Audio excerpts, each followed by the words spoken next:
Now, there's trials going on in Southampton where school children and university students are being tested using these new tests, as well as Salford, where the general public are being tested. But the pilots have to show that they work. We then have to manufacture them on a mass scale and distribute them. It's a very ambitious programme. The Prime Minister himself said it would be the spring at the earliest before we are able to use these. So that is some way off in the future. Okay.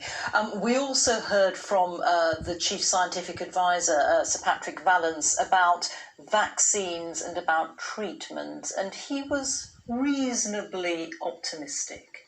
Yes, and so he should be. There's been some good progress in these areas. Vaccines, is around 200 vaccines being tested around the world.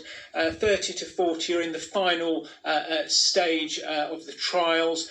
We've heard about the Oxford University and AstraZeneca one that had to be paused.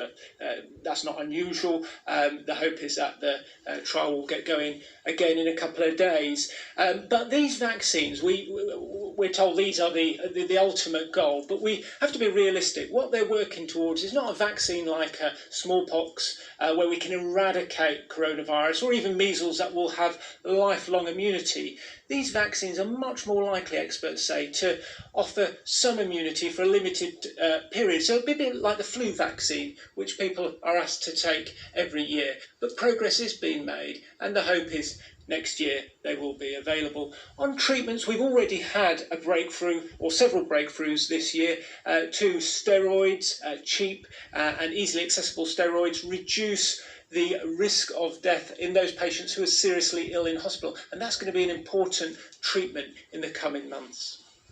So you've spoken about vaccines.